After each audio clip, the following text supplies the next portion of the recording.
My mother-in-law wanted my husband's ex to be his wife and even invited her to have dinner with us. So I got my revenge. Before continuing the story, let us know in the comments which city you're watching from.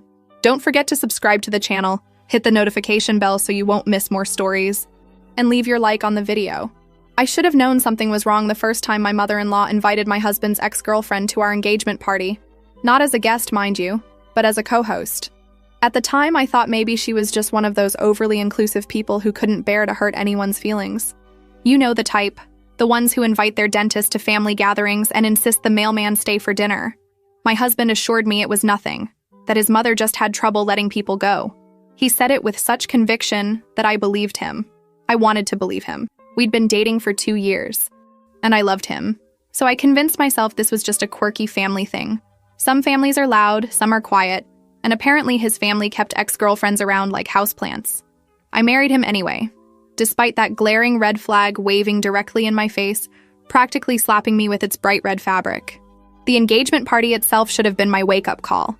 The ex stood at the entrance greeting guests alongside my mother-in-law, like they were hosting a charity gala together. She wore a dress remarkably similar to mine. Same shade of blue, same style, which my mother-in-law later claimed was just a funny coincidence.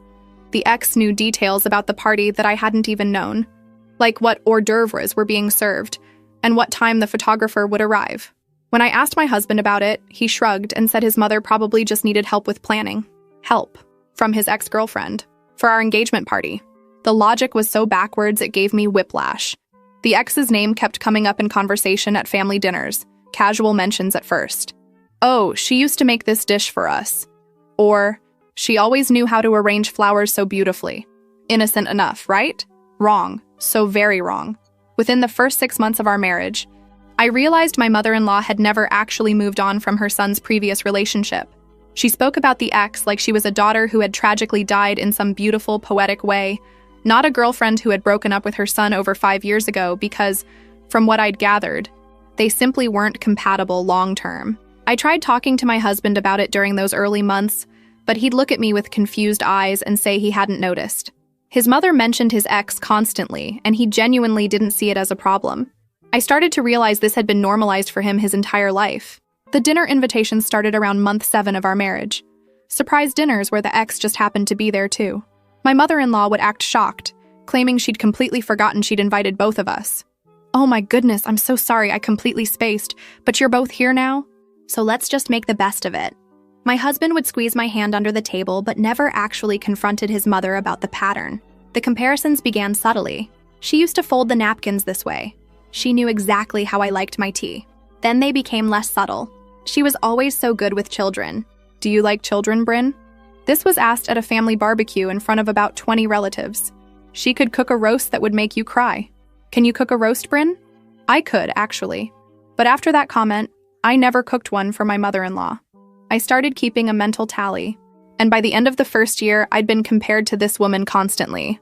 I mentioned this to my best friend during a wine night, and she asked me why I was still going to family dinners. Good question. My husband kept insisting his mother would come around. He kept saying she just needed time to adjust. Time to adjust to what, exactly? Her son being happy? Her son being married to someone who wasn't her chosen candidate? I started to realize that my husband's passivity wasn't kindness or patience. It was cowardice. Plain and simple cowardice. He was terrified of confronting his mother, terrified of setting boundaries, terrified of choosing me over her feelings. Every time I brought it up, he'd say things like, "She's just set in her ways," or "That's just how she is," or my personal favorite, "She means well." She did not mean well. Nobody who means well invites their son's ex-girlfriend to family events specifically to make the current wife uncomfortable.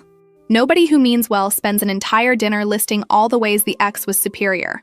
Nobody who means well does any of this.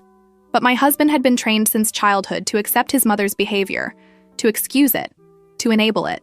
He'd spent his entire life walking on eggshells around her moods, and he'd gotten so good at it that he didn't even realize he was doing it anymore. The situation with the wedding seating arrangement should have been my breaking point. It really should have been. We'd carefully planned the family table, immediate family only. My parents, his parents, my maid of honor, who was my sister, and his best man, who was his brother. 6 people, perfect number for a round table, elegant and intimate. The morning of the wedding, I found the ex sitting at our family table during the rehearsal, chatting with my mother-in-law like they were old friends catching up over brunch. She was laughing at something my mother-in-law said, touching her arm affectionately, looking completely at home at my wedding rehearsal. When I questioned it, trying to keep my voice calm and level because I was already stressed about 17 other wedding details, my mother-in-law looked at me with wide, innocent eyes. "Oh, didn't I tell you? I invited her because she's practically family. She's been part of our lives for so long, it would feel wrong not to include her in this special day. Special day. My special day. My wedding." And she'd invited my husband's ex-girlfriend to sit at the family table like she was the bride's long-lost sister or something. I had to physically remove a name card. At my own wedding, my hands were shaking with anger and frustration and disbelief. My maid of honor, my sister who has never minced words in her entire life, took one look at my face and marched over to my mother-in-law. "She's not sitting here. She's not sitting anywhere near the family tables. Actually, why is she even here? This is bizarre." My mother-in-law clutched her pearls, literally clutched them, and said she was just trying to be inclusive. My sister told her there's a difference between being inclusive and being inappropriate, and this was firmly in the inappropriate category. My husband apologized profusely, but did absolutely nothing to prevent it from happening in the first place. He didn't call his mother beforehand to confirm the guest list. He didn't question why an ex-girlfriend would be at the family table. He didn't stand up to his mother or tell her this was crossing a line. He just apologized to me after the fact and expected that to be enough. It wasn't enough. It would never be enough. But I was getting married in 6 hours, and I didn't have time to process the full scope of how dysfunctional this family dynamic actually was. Year 2 of marriage brought more of the same, only amplified. The ex showed up at my baby shower for my cousin, carrying a gift that was somehow more expensive and more thoughtful than mine. She appeared at my husband's birthday party with a cake she'd baked herself, complete with intricate frosting decorations that spelled out inside jokes I didn't understand. She was there at Christmas, sitting by the fireplace like she belonged there, opening presents my mother-in-law had bought specifically for her. Designer handbags, expensive jewelry, gift cards to places I knew for a fact my mother-in-law had never bought me anything from. My sister-in-law pulled me aside at that Christmas gathering and told me she thought the whole situation was absolutely insane, that she'd never seen her mother act this way about anyone else. Not even her own ex-boyfriends. She said when she'd broken up with her high school boyfriend, her mother had immediately removed all photos and stopped mentioning him. But with her brother's ex, it was like the woman had earned lifetime membership status in the family, complete with benefits and a permanent seat at every gathering. That conversation was the only thing that kept me sane for months, knowing I wasn't imagining the absolute bizarreness of this dynamic. My sister-in-law admitted she'd tried talking to her mother about it once, suggesting maybe it was time to move on. And her mother had cried for 2 hours about how nobody understood her heart, how she'd loved the ex like a daughter, how she couldn't just turn off those feelings. My sister-in-law told her that yes, actually, you can turn off those feelings when your son marries someone else. Apparently, that conversation hadn't gone well. I started documenting things. Every comment, every comparison, every surprise appearance. I kept a journal, which sounds paranoid, but I needed proof that this was actually happening, that I wasn't losing my mind or being overly sensitive like my husband sometimes suggested. The journal entries were damning. March 12th, MIL mentioned X 7 times during 2-hour dinner, compared my pot roast to X's pot roast unfavorably, said X always knew to add more salt. April 3rd, X at Easter dinner, wore pastel dress same color as mine. MIL commented that X wore it better. The Thanksgiving incident was what finally broke me. I'd spent 3 days preparing dishes for the family dinner. 3 entire days. I took time off work. I researched recipes. I made everything from scratch because I wanted to prove something. Though in retrospect, I'm not sure what I was trying to prove. That I could cook? That I was worthy? That I deserved to be part of this family? I made my grandmother's famous sweet potato casserole, a recipe that had been passed down for 4 generations in my family. It was the dish everyone requested at every holiday, the dish that made my grandmother legendary in our family circles. The recipe was sacred to me. Sweet potatoes mashed with butter and brown sugar, topped with a pecan streusel that crisped perfectly in the oven, with just a hint of cinnamon and nutmeg that made the whole kitchen smell like autumn. My grandmother had taught me how to make it when I was 12 years old, had written down the recipe in her shaky handwriting, had told me this was our family's legacy. I'd made it every Thanksgiving since she'd passed away, and people always said it tasted exactly like hers. It was the one dish I knew I could nail, the one thing I knew would be perfect. I arrived at my mother-in-law's house early to help set up, carrying my grandmother's casserole dish wrapped in towels to keep it warm. The house smelled amazing, like turkey and stuffing and all the traditional Thanksgiving foods. And then I walked into the kitchen and saw it. Another sweet potato casserole. Same dish, same pecan topping, sitting on the counter like it had every right to be there. The ex was standing next to it, smiling at my mother-in-law, accepting compliments on how beautiful it looked. I stood there in the doorway, holding my casserole, feeling like I'd been punched in the stomach. My mother-in-law turned and saw me, and her face did this thing, this little flash of satisfaction before she arranged her features into false surprise. "Oh, Bryn, you brought sweet potato casserole too. What a funny coincidence. Well, I guess we'll have two to choose from." It wasn't a coincidence. She'd asked the ex to bring that specific dish. She'd given her my family recipe, the one my husband had seen me make dozens of times, the one he'd raved about to his family. When it came time to serve dinner, my mother-in-law made a big show of tasting both casseroles. She took a forkful of mine, chewing slowly, her face neutral. Then she took a forkful of the ex's, and her whole face lit up like she'd just tasted heaven. "Oh my goodness, this is incredible. Everyone has to try this one." She held up the ex's casserole dish. "I think hers is better. Don't you all agree?" She asked this to the entire table. 23 people, all watching this humiliation unfold in real time. Some people looked uncomfortable and stayed silent. Others, the ones who'd always taken my mother-in-law's side in everything, nodded enthusiastically and agreed that yes. The ex's version was superior, fluffier, better spice balance, perfect sweetness. My mother-in-law served the ex's casserole to everyone at the table, dolloping generous portions onto plates, raving about every bite. My casserole sat on the side table, untouched, a monument to my inadequacy. I watched 23 people eat that woman's version of my grandmother's recipe while mine sat there getting cold and congealed, like a rejected science project at a school fair. I excused myself to the bathroom and cried for 15 minutes. Ugly crying, the kind where your mascara runs and your nose gets all red and you make those gasping sounds that you hope nobody can hear through the door. When I came back, my husband was still sitting there, eating the ex's casserole, completely oblivious to the fact that his mother had just publicly humiliated his wife. He was laughing at something his uncle said, had a napkin tucked into his collar, looked perfectly content with the world. That image is burned into my brain forever. Him eating that casserole, smiling, while I stood in the doorway with swollen eyes and a shattered heart. That was the moment I realized I couldn't do this anymore. I couldn't keep pretending this was normal. I couldn't keep being the understanding wife who smiled through the disrespect. I couldn't keep setting myself on fire to keep his family warm. Something had to change, or I had to leave. There was no middle ground left.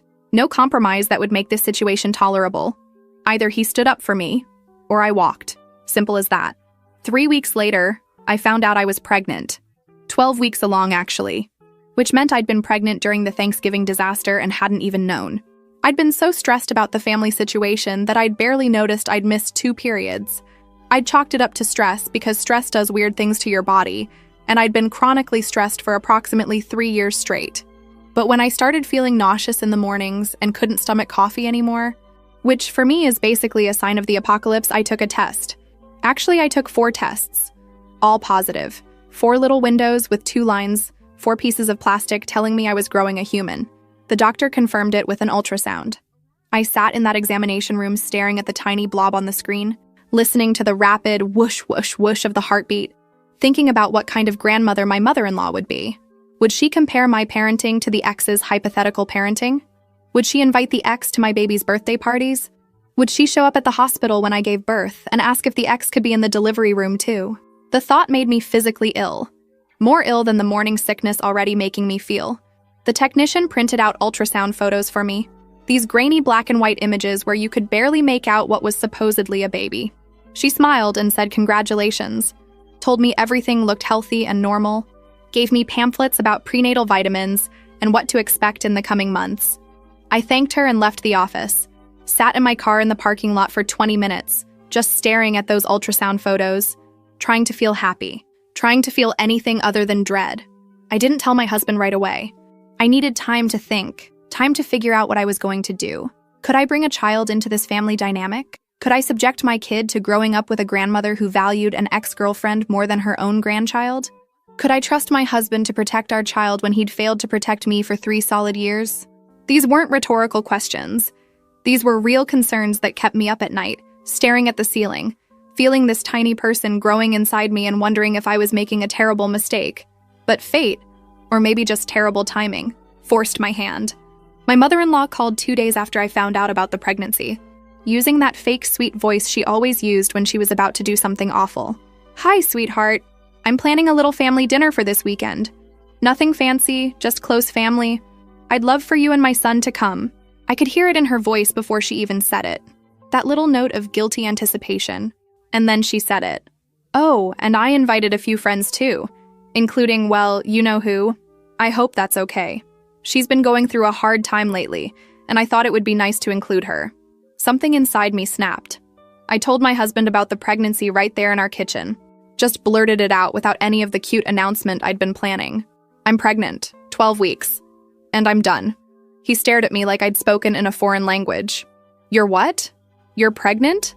That's amazing. That's incredible. Why didn't you tell me sooner?" He moved to hug me, but I stepped back. "But," his smile faltered. "What do you mean you're done?" I told him his mother had exactly one choice to make. She could have a relationship with her future grandchild, or she could continue her bizarre obsession with his ex-girlfriend, but she couldn't have both. I was drawing a line, and if she crossed it, she would never meet this baby. Never. Not at the hospital, not at birthdays, not at holidays.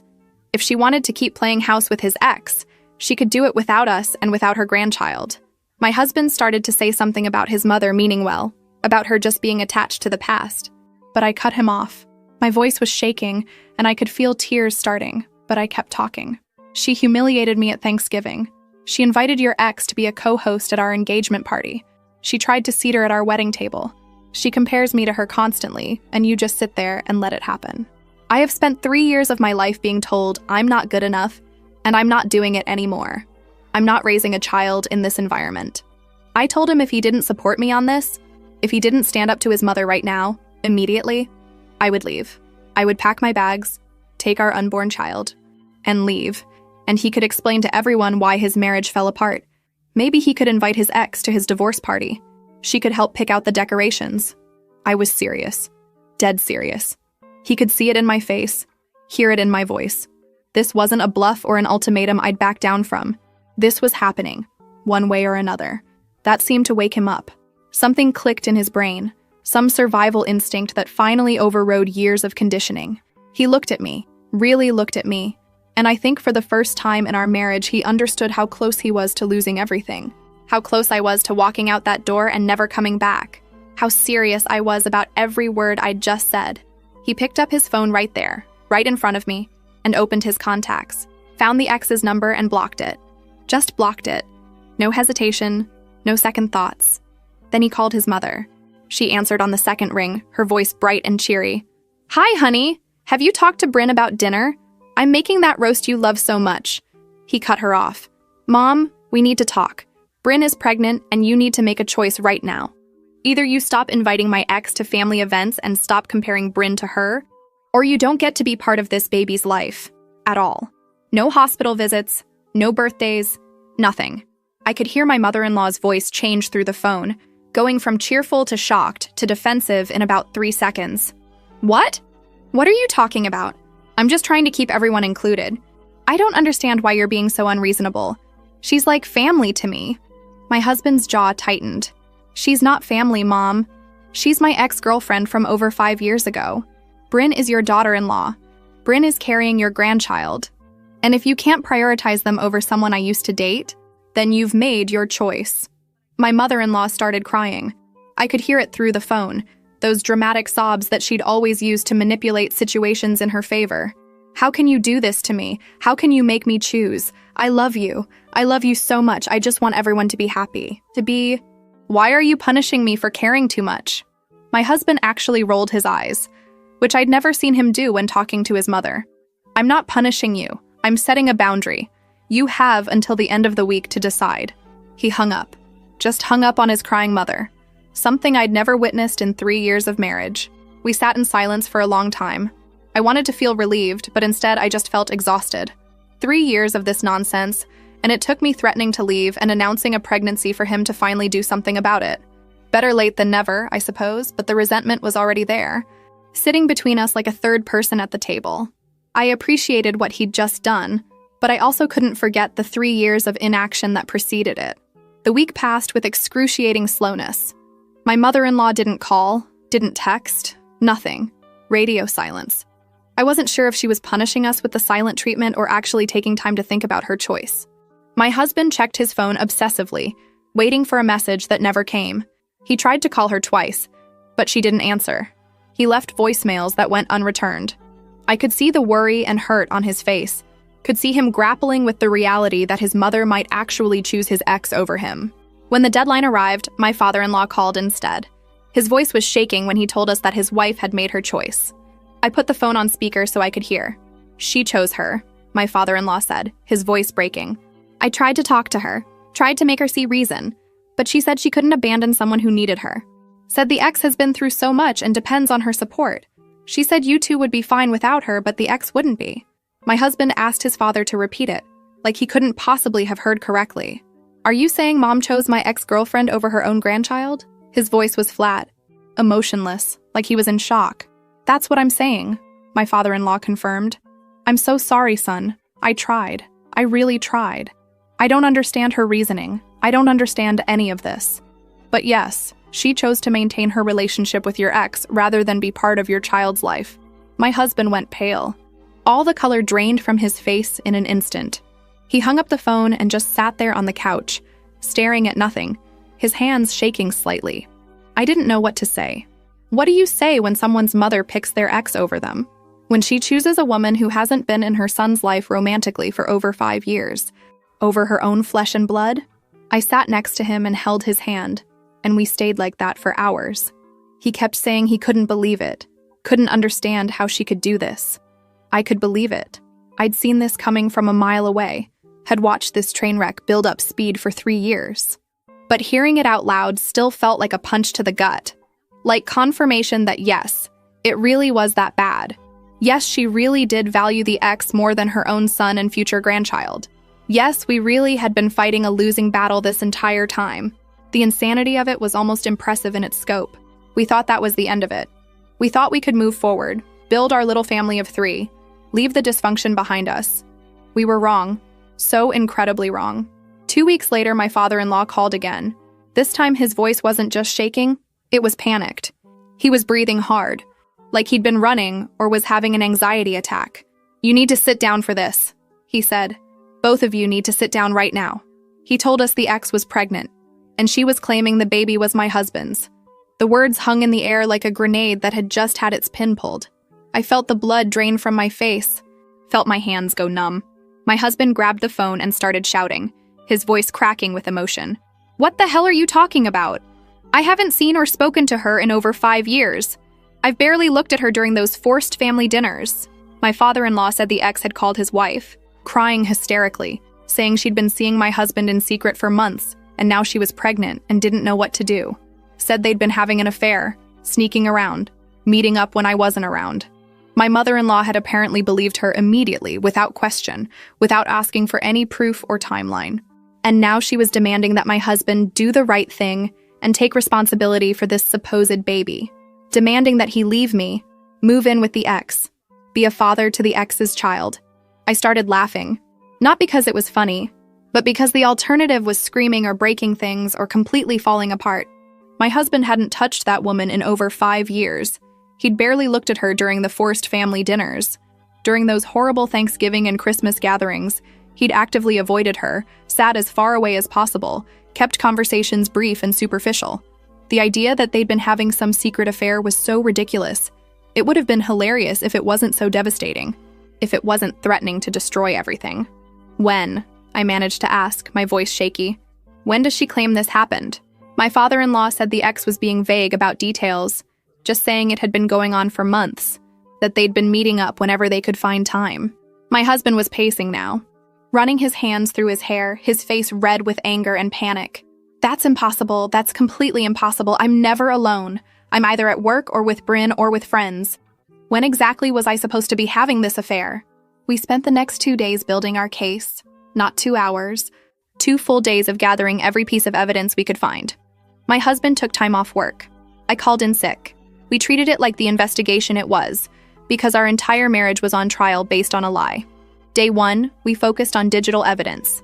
Every calendar entry for the past year, cross-referenced with his work schedule, his Google Maps timeline showing every place his phone had been, text messages, emails, anything that showed where he was and who he was with. We found his gym membership records showing badge swipes every Monday and Thursday morning at 6. His office building security logs going back 90 days, showing exactly when he entered and left each day. Day 2, we tackled finances and witnesses. Credit card statements going back 18 months, printed out and highlighted. Every charge accounted for, from our regular grocery store to the gas station near our house to restaurants we'd gone to together. We called friends, coworkers, his gym trainer, anyone who could verify his whereabouts and routine. His best friend confirmed their Wednesday evening basketball games. His coworker confirmed their Friday lunches. Every piece fit together perfectly. No gaps, no mysteries, no unexplained absences. My sister came over on day 2 with her professional camera. She spent hours photographing every document, every statement, every piece of evidence.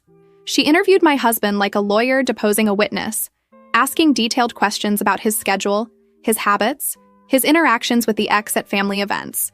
She created a digital folder, backed everything up in 3 places, organized it all by date and category. By the time she was done, we had a case file that would make a prosecutor jealous. I called the ex's number, which my husband had unblocked for this specific purpose. My hands were shaking as I dialed. She answered on the 3rd ring, her voice soft and hesitant. Hello? I didn't waste time with pleasantries. This is Bryn.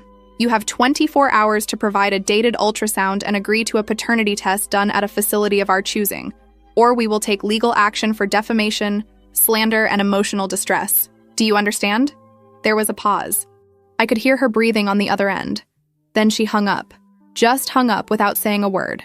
My mother-in-law called immediately after, within literally 30 seconds, which told me the ex had her on speed dial. She was screaming, actually screaming so loud I had to hold the phone away from my ear. How dare you harass a pregnant woman? How dare you threaten her? She's vulnerable and scared, and you're being cruel and heartless. What kind of person are you? I told her the only heartless person in this situation was her, and if she wanted proof, she could look in the mirror. That maybe she should ask herself why she was so quick to believe a woman she barely knew over her own son. Why she was willing to destroy her relationship with her son based on absolutely zero evidence. What kind of mother does that? My husband took the phone from me before I could say something I'd really regret. He told his mother that unless she could provide concrete evidence of this supposed affair, actual proof beyond the word of a woman who had every reason to lie, she needed to stop calling us. Stop harassing us. Stop believing every dramatic claim without bothering to verify it. She started crying, those same manipulative sobs she always used.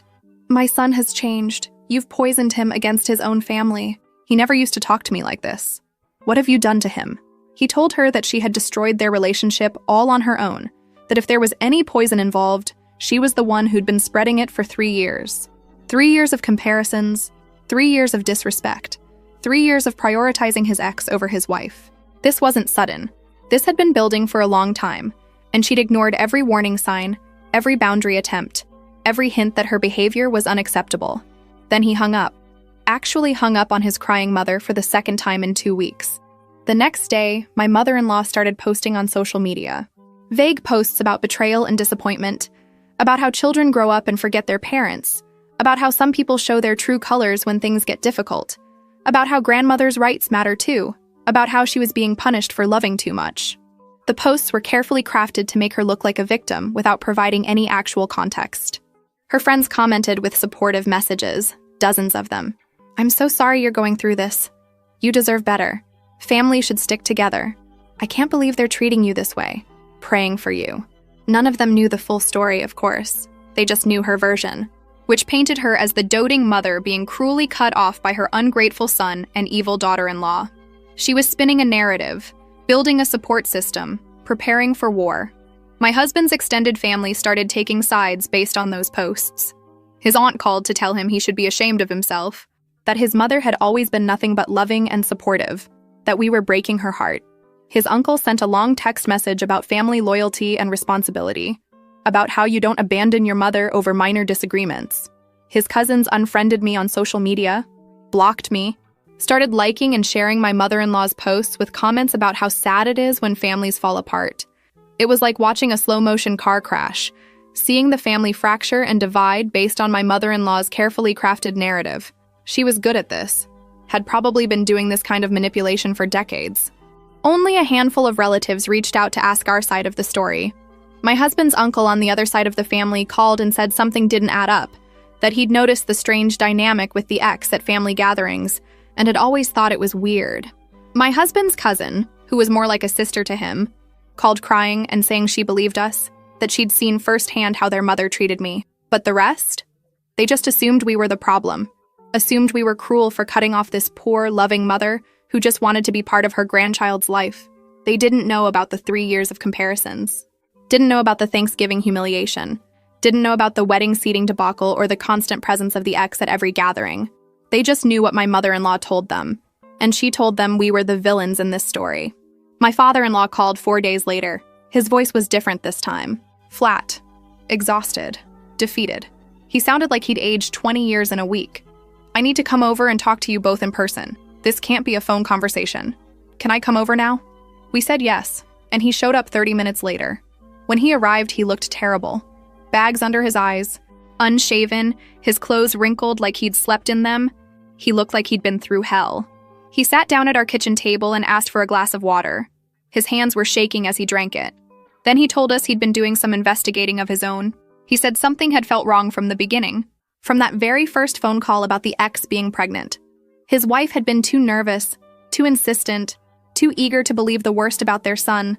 It didn't sit right with him. He knew his wife could be difficult and controlling, but this seemed extreme even for her.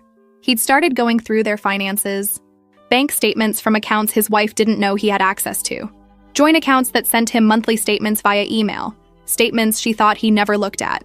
And he found withdrawals, hundreds of them over the past 3 years. Small amounts mostly, $20 or $30 here and there. Never enough to be immediately noticeable, but sometimes larger amounts, 100 or 200. They added up, thousands upon thousands of dollars, all withdrawn in cash over the course of 3 years, all impossible to trace to specific purchases.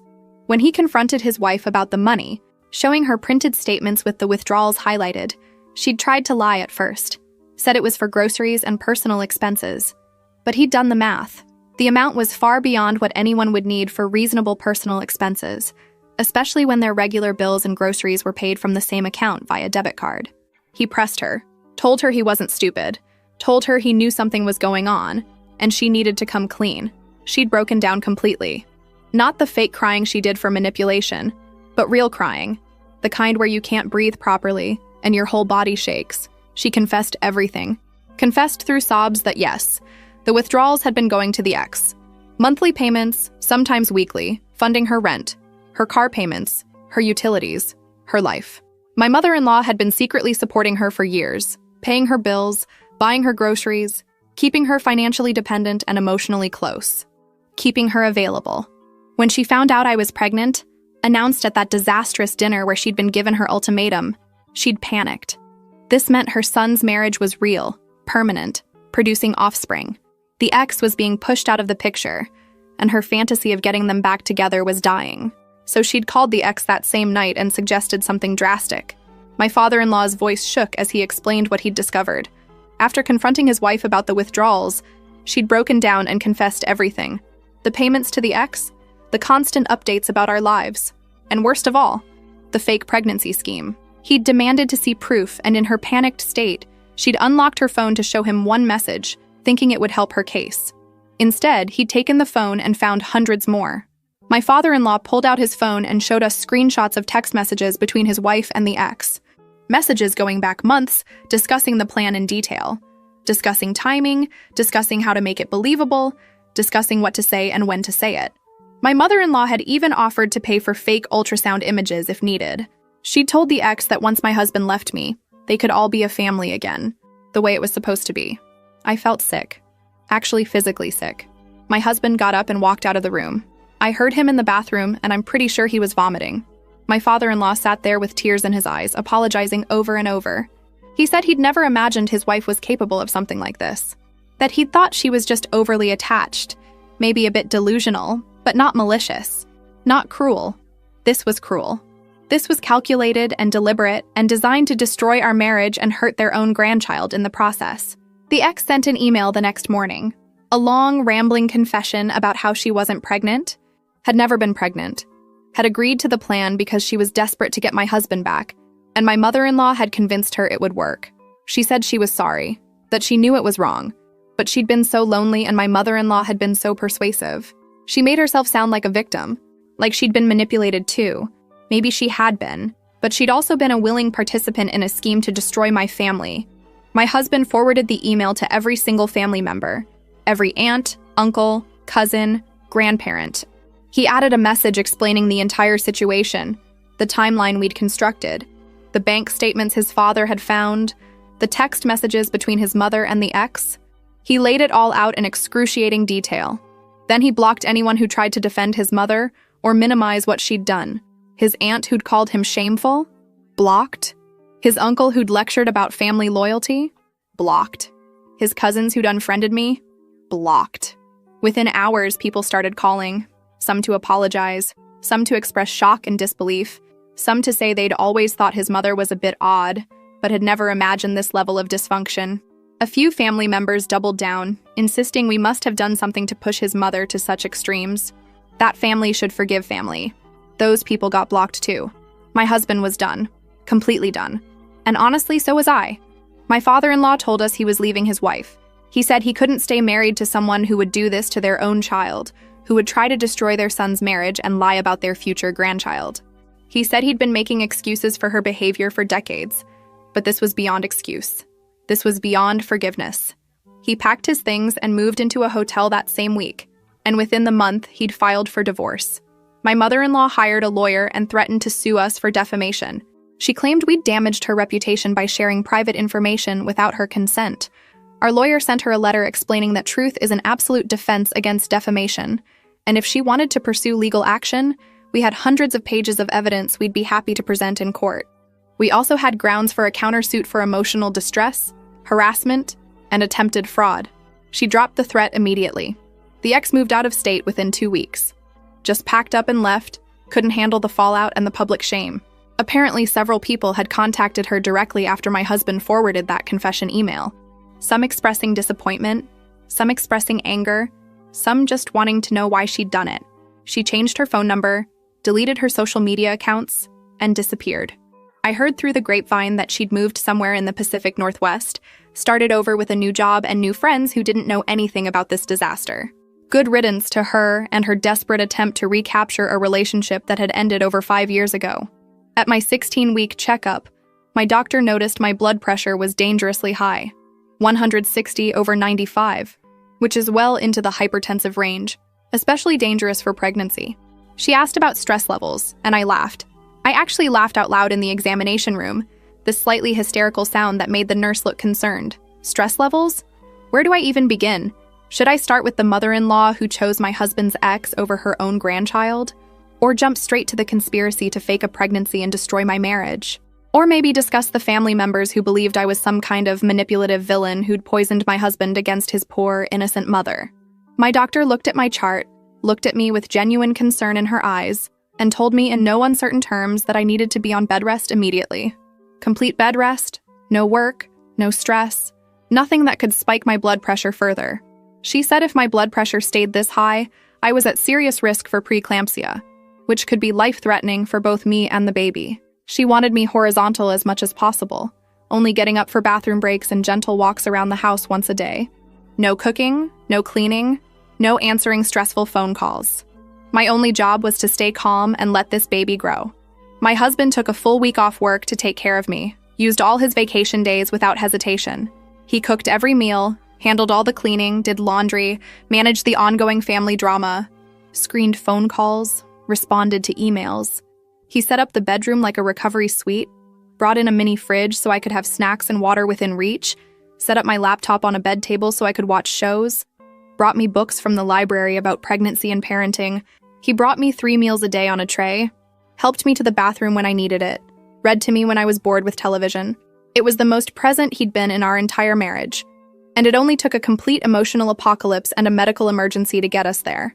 I didn't know whether to be grateful that he was finally stepping up, or furious that it had taken this long, that it had taken my health being at risk. I settled on both. I could hold two emotions at once. I could appreciate what he was doing now while also remembering the 3 years he'd stood by and watched his mother tear me down. Both things could be true simultaneously. We started therapy during my bed rest, individual sessions and couple sessions, all done via video call from the bedroom since I couldn't leave the house. My therapist specialized in family trauma and narcissistic personality disorders, and she listened to my story with increasingly wide eyes. She made notes, lots of notes, and at one point actually said, "This is one of the more extreme cases of mother-son enmeshment I've encountered." She told me what I already knew deep down, that my mother-in-law's behavior was abusive, that it had been abusive for years, and that my husband had been conditioned since childhood to accept and enable it. She explained concepts like emotional incest, where a parent treats a child as an emotional spouse, making the child responsible for the parent's happiness and emotional regulation. She explained triangulation, where my mother-in-law had inserted the ex into our relationship to create conflict and maintain control. She explained love bombing and intermittent reinforcement, patterns my mother-in-law had used to keep both my husband and the ex dependent on her approval. She said the fact that my husband had finally stood up to her was a huge step, possibly the biggest step he'd ever taken in his life, but that we had years of patterns to unlearn and repair. My husband's therapist, a man who'd specialized in helping people recover from manipulative family systems, said similar things. He talked about enmeshment, about toxic family dynamics, about learned helplessness, and the fog of fear, obligation, and guilt that keeps people trapped in unhealthy relationships. He helped my husband understand that his mother's love had always come with conditions, that she'd raised him to prioritize her feelings over his own, over anyone's, that his sense of normal had been calibrated wrong from childhood, that what he'd been taught was love was actually control dressed up in maternal instinct. He started to see how deep the damage went, how many of his behaviors and reactions were rooted in a childhood spent managing his mother's emotions instead of developing his own. He'd been trained to read her moods, anticipate her needs, prevent her distress at all costs. He'd learned that his own feelings didn't matter, that setting boundaries was selfish, that saying no was a betrayal. His therapist said this conditioning runs so deep that it feels like truth, feels like love, feels like what family is supposed to be. Breaking free from it requires essentially rewiring your entire understanding of relationships. In couples therapy, we talked about trust, about how I'd been asking him for 3 years to set boundaries, and he'd only done it when I threatened to leave, about how that had damaged my faith in him, in us, in our future together, about how I'd been fighting this battle alone while he sat on the sidelines making excuses. He cried, actual tears, which I'd rarely seen from him. He apologized, said he understood why I'd felt abandoned, why I'd felt betrayed by his inaction. His therapist had him write a letter to his mother, not to send, just to process his feelings. He wrote 23 pages of anger and hurt and confusion and grief. He read parts of it to me, and I cried listening to him finally articulate what he'd been feeling all these years. The guilt, the obligation, the fear of disappointing her, the desperate need for her approval. It was heartbreaking. Then he wrote a second letter. This one was to send. It was 2 pages long and laid out clear boundaries. No contact for at least 6 months. Mandatory therapy for her during that time, with proof of attendance. A genuine apology, not to him, but to me, acknowledging what she'd done and the harm she'd caused. And even then, he said, he wasn't promising forgiveness or reconciliation. He was only promising to consider the possibility. Her response came 3 days later. 7 pages of justification and blame. She admitted to nothing. She said she'd only been trying to protect her son from making a mistake, that she'd always known I wasn't right for him, that the ex was the better choice. She said I'd manipulated him, turned him against her, poisoned him with my bitterness. She said she'd done nothing wrong, and she certainly wasn't going to apologize for loving her son too much. We updated every legal document we had: medical power of attorney, emergency contacts, life insurance beneficiaries, will, and testament. We removed my mother-in-law from everything and replaced her with my father-in-law and my sister. We consulted with a lawyer about grandparent rights in our state and documented everything. Every text message, every voicemail, every piece of evidence we might need if she tried to sue for visitation later. She showed up at our house twice.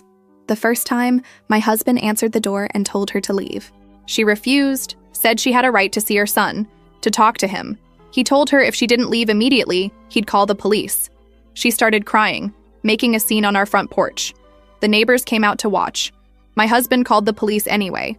They asked her to leave and she did, but not before shouting at him that he'd regret this. That family was forever, that I'd destroyed everything. The second time, we weren't home. She tried to get in through the back door, actually attempted to break the lock. Our security camera caught everything. We took the footage to the police and filed for a restraining order. The judge granted it immediately after seeing the footage and reading our documentation of harassment. My mother-in-law was ordered to stay at least 500 feet away from our property and have no contact with either of us.